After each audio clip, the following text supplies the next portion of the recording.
So spawning up here in the top left corner of Ohana, we do have EG Stephano as our red Zerg. And if you want to do the honors with our Terran again. All right, guys. Well, in the bottom right-hand corner, he is currently down 1 game. Can he pull it back to level pegging, or will his tournament life be ended right here, representing complexity, guys? We have Heart. Yeah, it's. I think we were talking about. It's a shame to see that, but you're talking about the 2 racks that Sting was doing. I wouldn't be surprised if we actually did see something like that again, just because the 2 racks opener is just becoming basically a standard at this point. It's very macro oriented. A lot of players who aren't familiar to seeing it, they get really scared. They think their opponent's going to do something like 11-11 or do something that's very aggressive, and they turn around and just macro behind it. You have 2 barracks, so you're able to get quick tech. So I don't know. Hopefully we'll see something a little bit different out of Heart this game. No, you make a great point there, Jay. I mean, for the longest time, whenever we saw 2 racks, we're sat there thinking, oh, that's synonymous with pulling SCVs. We're going to see a bunker container potential all-in from a Terran player. But we've seen 2 racks expands, man. We've seen 2 racks going into just a little bit of light pressure, and then a command center going down behind it. More and more Terrans are incorporating this into their play, and I completely agree with you. I would not blame Heart at all for going for something like that. It's just a really strong opening that Terrans are starting to figure out a little bit more against Zerg. Yeah, and a lot of people are complaining that Terrans are having a lot of issues with Zerg. It's a very, very efficient opener. I mean, it's kind of like the alternative to almost like Reactor Hellion now. Sure, yeah, totally. It's kind of like a different way to think about it, but looks like Stephano's going to go hatch first, of course. And, Stephano's in that situation where he's up 1 game, so he might play a little bit greedy. But from what I've seen of Stephano, which I've watched, I would say a lot of his games, he pretty much does the same thing every single game. And why change what works, right? Yeah, for sure. Let's see what he ends up doing. Yeah. We have got the barracks now completing. Note that there is no gas out for Heart, so it looks like he is going to be going for that very simple 1 racks expand. So just double checking the music there for a second, guys, because it seemed to die out in my headset for a while, but everything seems to be okay. Stephano now going for his pool. He is grabbing a gas as well at this moment in time from the looks. Oh no, pardon me, that's the positioning of the pool, so he hasn't got that gas. My misread of the minimap there, and we do have the natural expansion coming down for Heart. Yeah, looks like both players are just kind of sitting back. Maybe we'll see the same build from Stephano this game. Hopefully not. I want to see him go to a little bit later stage of the game. I always like to see some of his intense micro. And hopefully Heart will surprise us and do something maybe a little more, I want to say less risky maybe. And so it looks like he's actually getting 2 gas around the same time as last time. So we might have a similar opening. Maybe he'll tighten it up a little bit this game. Well, Heart, as it currently stands, what he really needs to do, and he has been doing that to be fair out on the map, he just needs to scout a little bit more this game to make sure that Stephano can't catch him out. And this is a great opportunity for Stephano just to play nice, solid, and stable, but to know in the back of his mind that Heart's going to continuously scout him in case a curveball gets thrown his way. And that means Heart's always going to be on the back foot just a little bit. He's going to make sure that nothing untoward is coming towards him, and Stephano can afford to play a bit more greedy as a result. Sure, and down a game right now, I imagine Heart's kind of, I wouldn't say he's questioning everything he's doing, but I'm sure he's thinking in the back of his mind, should I be doing this? Maybe just making sure that everything's tight. And actually, looks like the Overlord is going to get away just barely. It's a little over half HP, and Heart does drop a factory on the high ground. Yep. So he is going to be going for that Reactor Hellion after expand. So we'll be seeing a fairly typical follow-up from him. But this time, if we just take a quick look at Heart's vision for a second. Sure. I think he did actually manage to scout more or less everything that Stephano's doing at the moment. He saw that the natural has gone down. He may want to go in for a second scout actually just to completely confirm. But Stephano's actually taking his 3rd relatively quickly against his Terran opponent here. Perhaps anticipating that Heart's going to sit back. And wow, Heart actually going for the 3rd CC once again. Yeah, he's doing actually the same build he did in the first game. So this is kind of bizarre. I'm surprised that he's going to do it. Maybe he's going to build a full wall off here. This is, yeah. And I'm not sure. I mean, I'm kind of wondering. I mean, Cloud Kingdom, you're natural on your 3rd. There's a pretty big gap there, and it's kind of hard to defend under a huge push like that. Here, I mean, it's kind of the same circumstances, especially if you don't have these rocks taken down. Yeah, he's I mean, Cloud Kingdom could potentially repeat itself here if Stephano had gone for that super early Roach War, and he's not doing the same thing this game, but Heart's basically banking on him not doing the same thing twice in a row. He did admittedly see that there was no ultra early gas coming out of Stephano, but still a secondary scout would have been kind of useful there, and a double Evo coming out from Stephano now, so he is willing just to try and macro it up, go into the mid game here with a macro advantage over his Terran opponent. He is 55 supply to 44 as it currently stands, and the worker supply is at 44 to 31. 1.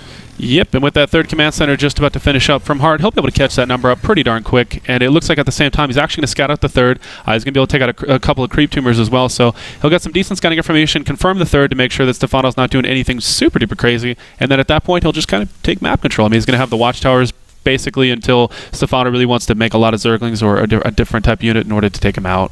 No, I think that's absolutely spot on there, Jay. We've got a decent amount of creep tumors coming down as well for Stephano, and these Hellions aren't denying it too much, and just as I say that, he does move out, doesn't cancel that one creep tumor, and it looks like the second one will go up there. So Stephano is managing to get his creep out into the center of the map quite quickly, which is crucial when he wants to defend that third base. He's starting his layer now in Hart, going to be saying, well, okay, I see you're playing the macro game, so I'm going to do that as well, and the double eBay just popped up. Yep, and it looks like Hart's doing the same thing. He actually did get a Viking during the mid-game last time, and actually took out a couple of overlords with it. Actually didn't get to see it during the mid stages, but it looks like Hart's doing kind of a very similar build. It looks like he is going to start 1-1, go back into bio. Stim is on the way. He does not have combat shields. It hasn't even been started, and it looks like he's going to grab 2 additional gas geysers, and he's not even opting to move this onto low ground or move the third command center low ground, just kind of letting it sit in his base and mass out SUVs. The scan there going to be taking out those creep tumors. He's saying to Stephano, look, if you don't want to engage me, then you're going to have to suffer the loss of as much creep as I can get rid of. Doing a good job there. Stephano actually deciding to keep back and just continuing to spread his creep. A lot of tumors actually going down from these queens right now, but one just about makes it onto the right-hand side, and now Stephano is trying to move out with those speedlings, but the Hellions are able to run past it. Stephano a little bit supply blocked at the moment, actually, so that Viking from Hart paying dividends. Whereabouts is it at the moment? It's on the... I'm not sure, Where is that Viking, actually? I'm trying to look for it myself. Looks like a Spire did go down for Stephano, so the Viking is still on the field. Yeah, it's still on the field.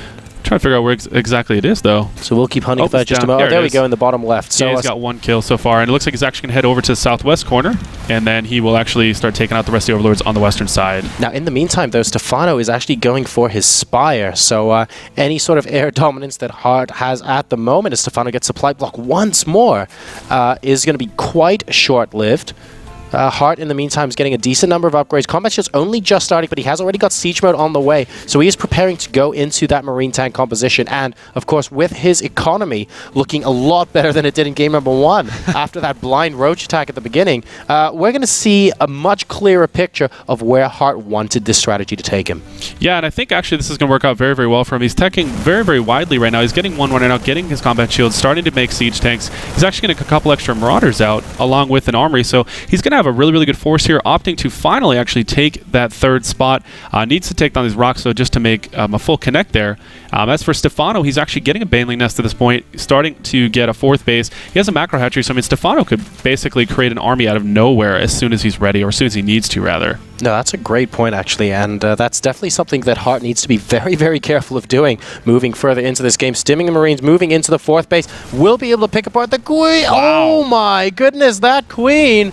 It's her birthday, Jay, and she gets away with 6 hit points there.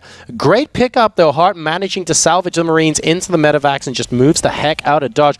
But that means that Stephano will be able to get his 4th base up and mining, and he knows that that's a target for Hart now. So he's going to be on the prowl, and these Mutalisks as well, waiting to see if they can snipe any dropships. In fact, this Viking is going to be victim number 1. Oh, with 3 kills, too. That's really sad. That Viking was doing so much for Hart, especially in the mid stages of the game. But right now, it looks like Stephano's going to move into the main of Hart with 12 Mutalisks on the field right now. He's getting +1, and it looks like the Zerglings are moving in to try and take the watchtower, but it looks like Stephano is not going to be able to win there. Will he win in the main here? He's actually going to start target firing down some of these Marines here. It looks like the Hellions do make it out alive, and Stephano taking out a couple of missile turrets here. Hasn't lost one of the Mutalisks yet, so now he's going to fly right on top of all these Marines here, but these Marines are actually starting to do quite a bit of damage. Majority of the Mutalisks are still in green health, and now Stephano's forced to retreat. Yeah, I like that micro to Stephano as well, as we see a lot of Banelings being made near the bottom watchtower. Stephano continued to harass with the Mutalisks, even against a couple of Marines. Normally, like a lot of Zerg players, as soon as they see a single Marine, they just get the hell out of dodge. Not Stephano. He wants to make sure that the DPS is sufficient for him to run first.